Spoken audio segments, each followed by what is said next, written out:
오늘 묵상 시작하겠습니다. 오늘 잠들기 전 묵상 한 구절 신명기 11장 13절부터 21절까지 말씀입니다. 제가 읽고 이세연 전도사님, 영철, 그 다음에 수연, 혜연, 자연, 주희, 명중 이렇게 하면 되겠네요. 그러니 너희가 오늘날 내가 너희에게 주는 그 명령들 곧 너희 하나님 여호와를 사랑하고 그분을 온 마음과 온 영혼으로 섬기라는 것에 신실하게 순종하면 여호와께서 너희 땅에 때를 맞춰 봄과 가을에 비를 내려 주어 너희가 곡식과 새 포도주와 기름을 거두게 하실 것이다. 내가 너희 소들을 위해 들판에 풀이 나게 할 것이니 너희가 먹고 배부를 것이다.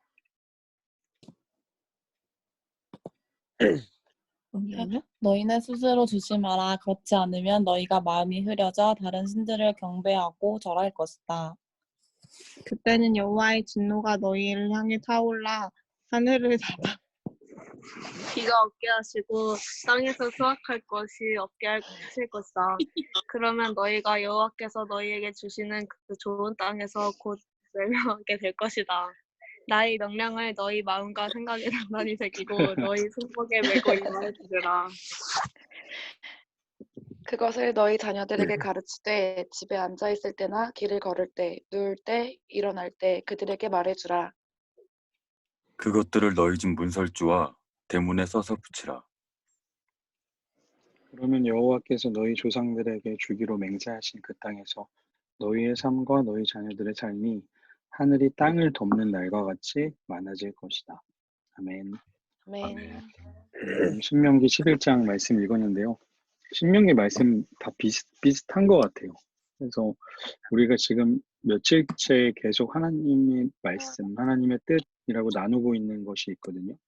그것이 뭐냐면 13절에 오늘 내가 너희에게 주는 그 명령들을 뭐라고 말씀하시냐면 하나님 여호와를 오늘 너희가 사랑하고 또 두 번째는 뭐냐면 그분을 온 마음과 영혼으로 섬기라는 거죠. 사랑하고 섬기는 겁니다. 그런데 10장 12절과 13절에서 이 이야기 나눴었죠. 5가지로 이야기했었는데 그게 뭐냐면 하나님을 경외하고 그분을 따라가고 사랑하고 섬기고 지키는 것. 그것이 하나님이 우리에게 요구하는 것이다. 가나안의 삶에서 하나님이 요구하는 것이라고 이렇게 말씀하셨거든요. 그것을 여기에 넘어와서는 사랑하고 섬기라는 걸로 이제 좀 줄여서 이야기하고 있는 거예요. 하지만 실제로 하나님이 그 가나안에서 살아갈 사람들에게 원하는 건 뭐냐면 하나님을 경외하고 그분의 말씀을 따르고 하나님을 사랑하고 섬기고 그 말씀을 지키는 것. 이게 거의 비슷비슷한 단어예요.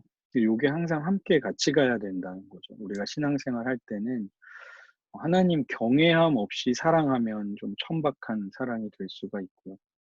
경외함은 있는데 사랑은 없으면 뭔가 아들과 부모의 모습이 아니고 또 종의 모습으로 될 수가 있고요. 또 사랑은 한다고 하지만 따라가지 않고 지키지 않으면 그건 좀 말이 안 되죠. 그 모든 것을 통해서 또 섬김, 예배로 나타나야 되는 거니까요. 그런데 그 하나님의 말씀을 잘 들으면 하나님이 복을 주신대요. 기복인가 이것은 축복인가 하는데 13절에 보니까 내가 너희에게 주는 그 명령들을 순종하면 하나님 사랑하고 영혼으로 섬기라는 것을 순종하면 14절에 보니까 하나님께서 곡식과 새 포도주와 기름을 거두게 해주고 또 먹고 배부르게 해준대요. 그러니까 말씀을 잘 지키면 우리가 잘 살게 된다는 이야기죠. 근데 그것을 누가 주냐면 하나님께서 내려주신대요. 그러니까 우리가 말씀을 잘 지키면 하나님께서 복을 내려주신대요. 또 15절에 보니까 내가 너희 소들을 위해 풀이 나게 해준대요. 그러니까 우리가 말씀을 잘 듣고 순종하면 하나님께서 복을 주신다는 말씀이죠. 그런데 또 있어요. 18절부터 또 써 있어요.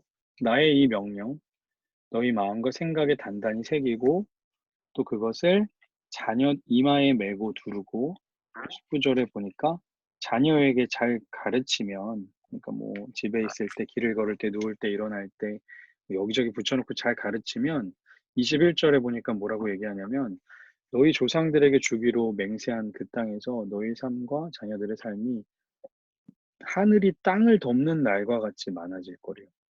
그러니까 장수하게 된다는 거죠. 그러니까 하나님께서 내려주시는 땅의 복을 누리게 된다는 거예요.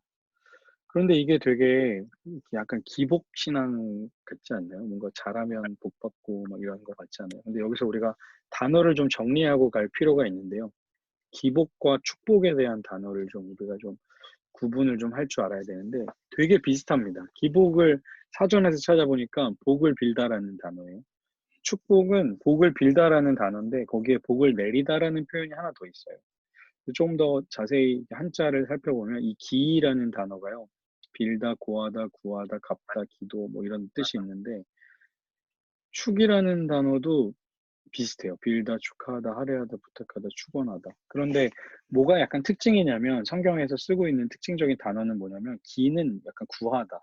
이렇게 약간 복을 달라고 구하는 거 그런 거에 좀 속해 있고 축은 달라고 하기보다는 약간 내려주는 거 있죠. 위에서 내려주는 느낌. 기는 약간 밑에서 달라 그러는 느낌. 그러니까 그런 거예요. 이 사진으로 기라는 한자를 우리가 지금 한문 시간이 아닌데 제가 이거 찾아봤어요.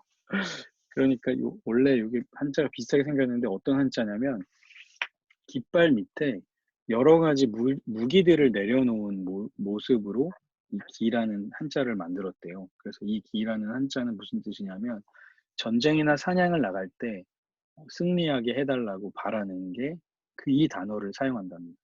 축이라는 단어는 약간 그림이 다른데 뭐냐면 제사를 드릴 때 축문을 읽는 거래요. 좀 어려운 말인데 뭐냐면 제사 지낼 때 제사를 드리는 신한테 우리 이제 제사를 시작합니다라고 보고하는 장면이래요. 이 축이라는 단어. 그러니까 그 의미가 뭐냐면 전쟁이나 사냥에서 성공하게 해주십시오라가 이게 기고 축은 뭐냐면 우리 이제 이거 시작합니다라고 이렇게 약간 선포하는 그런 느낌이래요. 그러니까 어떤 차이냐면 기복은 이제 내가 어떻게 성공할 수 있게 좀 해달라고 이렇게 좀 강구하는 거고 축복은 내가 이제 이걸 시작합니다라고 약간 보고하는 느낌. 그러니까 알아서 좀 잘해주십시오. 약간 이런 느낌인 거죠. 이해가 되시죠?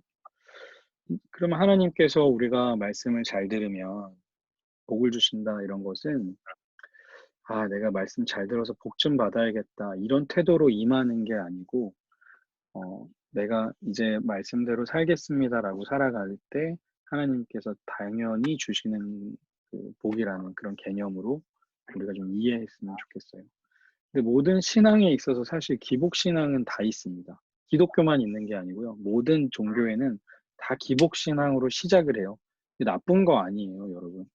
여러분, 하나님 잘 믿어서 복 받고 싶잖아요. 결혼도 잘하고, 건강하고, 부모님도 건강하고. 그런 거 다 나쁜 거 아니에요. 나쁘다고 생각하지 마시고, 거기에서 시작해서 하나님과의 깊은 관계로 나아가는 게 그게 진짜 신앙이죠. 그게 더 중요한 겁니다.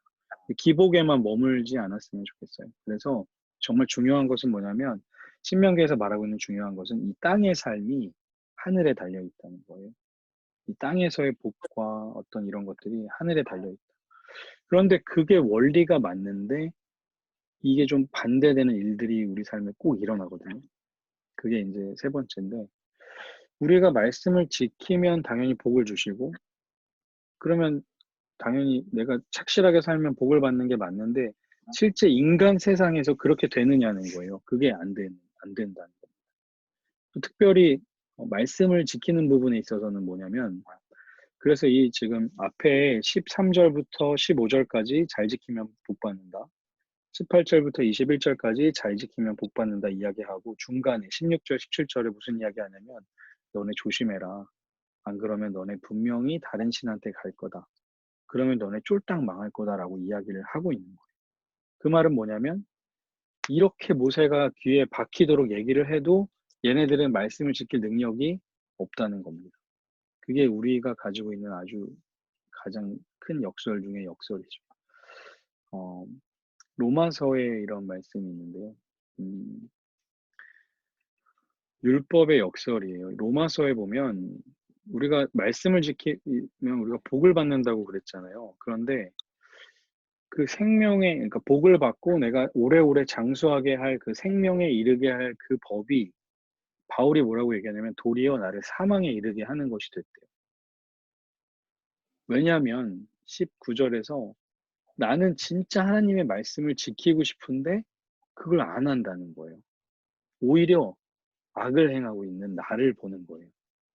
이게 이제 역설이에요. 그래서 나를 자꾸 죽을 것 같은 거예요.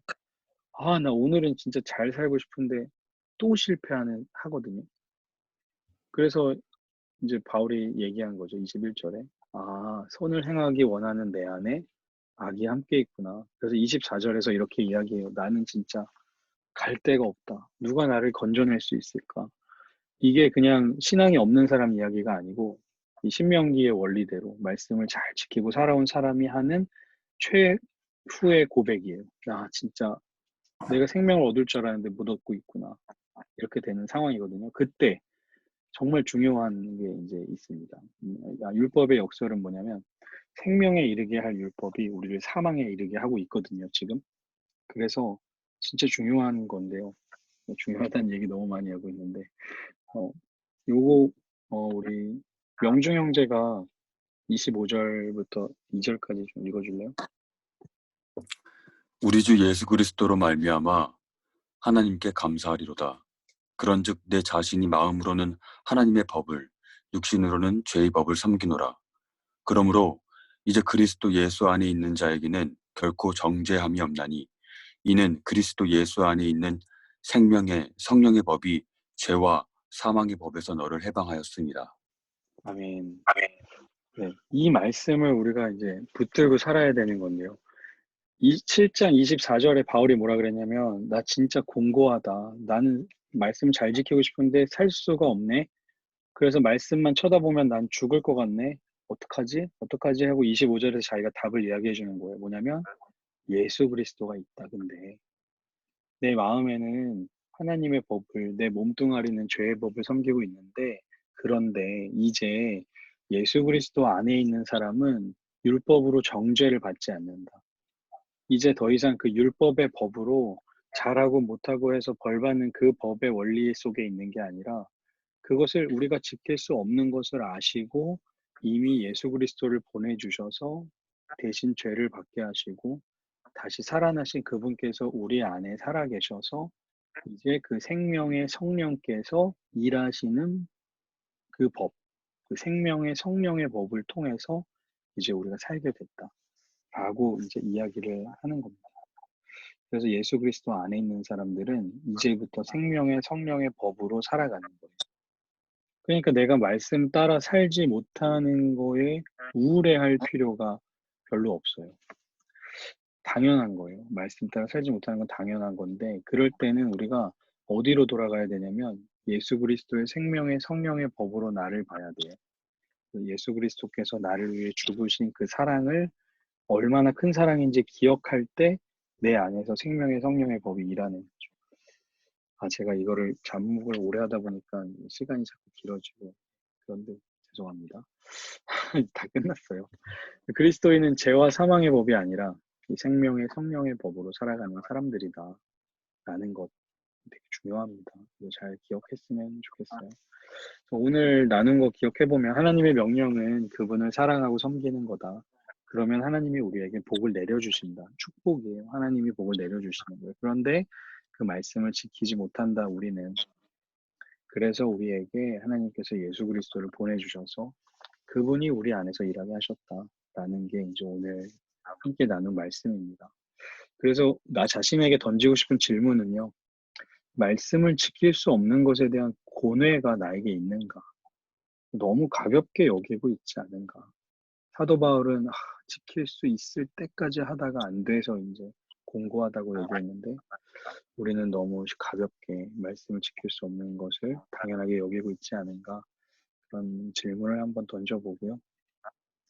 말씀으로 나를 날마다 비추어 보면서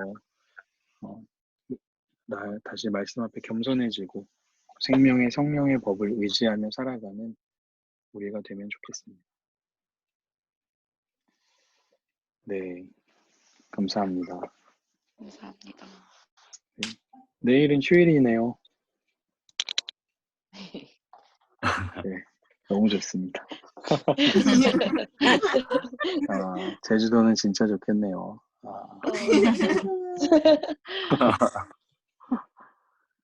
네, 휴일 잘 보내시고 5월 1일은 또 근로자의 날이어서 근로자들 여기 별로 없는데 너무 좋아요. 네, 주의점의 연휴군요. 네. 잘 쉬시고 감사합니다. 교회에서 봅시다. 기도하겠습니다. 하나님 감사합니다. 우리에게 하나님을 사랑하라고 또 하나님을 섬기라고 말씀하신 그 말씀을 우리가 잘 따라 살아가기를 원합니다. 그 말씀대로 살아갈 때에 하나님이 우리에게 약속하신 생명의 약속, 또 성령의 약속, 사랑의 약속이 우리 안에서 이루어지는 줄 압니다. 하나님, 그러나 그 하나님의 명령을 지킬 수 없는 우리들인 것을 우리가 날마다 깨닫습니다. 그 말씀 앞에 나를 비추어 보고 말씀대로 살아갈 수 없는 그런 나임을 인정하고 또 겸손하게 또 하나님의 은혜와 사랑을 구하며 그 생명과 성령의 법으로 내 안에서 일하실 그 예수 그리스도를 의지하며 살아가는 우리들 되게 하여 주옵소서. 평안한 또 밤을 주실 줄 믿사오며 예수님의 이름으로 기도합니다. 아멘. 수고하셨습니다. 감사합니다. 감사합니다. 네.